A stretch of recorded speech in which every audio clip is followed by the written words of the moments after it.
This is a really delicious English crumpet recipe, and the written instructions and ingredients will be at the end.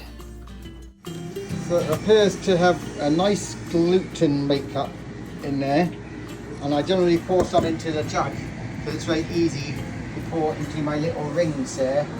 So I'm going to put some margarine in the pan, or you put a bit of butter, and then I'll just rub the edges of my little rings, and then I'll try and cook it and see how it comes out. I'd say we're about 3 minutes in, and any of you out there familiar with English crumpets, I think you would agree this is starting to look exactly like an English crumpet.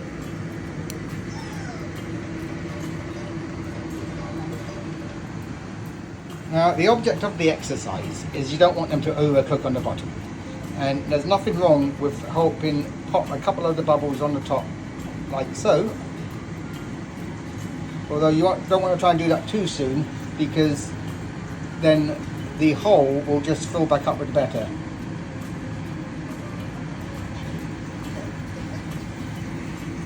But see, this one here is actually almost ready, because remember, you're going to put them in the toaster after they've cooled down, and you don't want to overcook the bottom. But some people will turn them over to get a slight searing on the top edge, but personally, if you're going to put them in the toaster, what difference does it make? So you just want to keep the bubbles nice and open, so I don't really want to do that.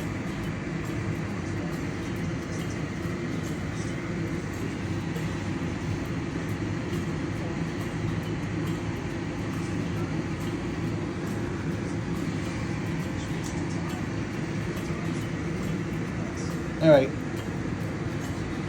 they're almost done now, so I'm going to take them off in a second. Give it a little bit more. You can see it's still a little bit wet on top. I'll turn the pan down a little bit. It's starting to get a little bit hot, and the first ones came out really good. So I'm going to pour a bit of batter in these. Like so. Yeah, you can see it's really glutinous, which is what you want.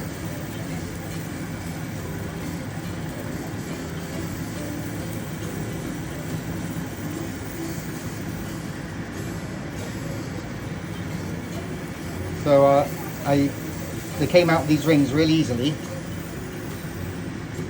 and I re-greased them really good.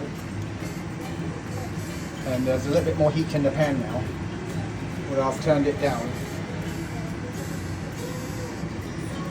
And the whole process begins again.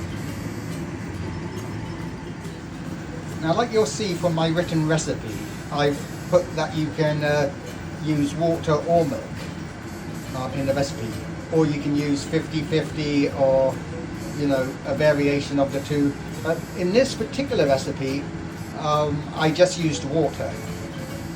Water tends to make the crumpets a little bit more crunchy when you toast it. But you can experiment and make them exactly how you like. But the difference between adding milk and water, milk will make them a bit of a softer type crumpet, and water will make them into a little bit more of a crispier type outside coating of the crumpet. But they should have a slightly rubbery kind of texture, which is kind of traditional of crumpets. But I don't know if that's a good description. But anyway, they're very delicious. This is the third batch, and as your pan gets hotter and hotter, you tend to turn it down more and more, and it kind of stabilizes the heat. So it's always a good thing not to let your pan get too hot. But as you can see, coming out really perfect. So last batch, I got my little helper. Okay, this is my daughter Gemma, and she's never had a crumpet before, believe it or not. So she is critiquing my crumpet. Delicious.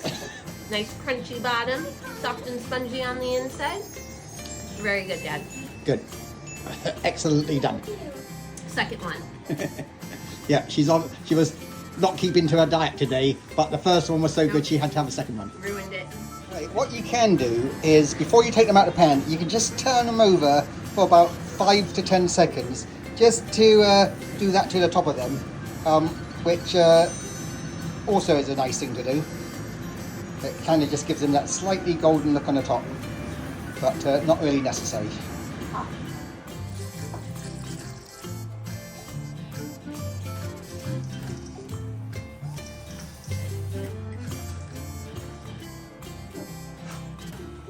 Okay guys, a very simple crumpet recipe for today, and as you can see, I've mixed these ingredients up earlier, but it's pretty simple.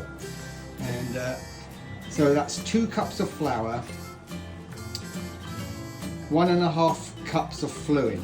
Now you can vary that between water and milk. Water tends to make them a bit crispier, milk tends to make them a bit softer. So in this case I put 1 cup of water and half a cup of milk. Then you put a pinch of salt and a 2 teaspoons of sugar and a spoon of baking powder, and a teaspoon of baking soda, and you mix up all those ingredients. When that's mixed up, add your 2 teaspoons of dried yeast with enough warm water to dissolve it, and then mix that in. Beat it all together, and then cover it with a cloth in a warm area for approximately half an hour. And when you take the cloth off, it should have frothed up a little bit like that. So the best thing to do is then cook them on a medium heat, pouring them into non-stick rings about 1 inch height. But it takes a little bit of getting used to in the cooking process. You don't want to burn them, but you want it high enough that it cooks all the way through. And then when the top appears cooked,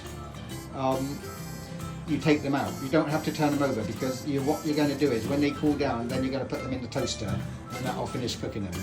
And you should have a traditional English crumpet, which you can add an old butter to and some syrup or honey, and it should be very enjoyable. So nice simple recipe, hope you like it.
Happy eating, and thanks for watching.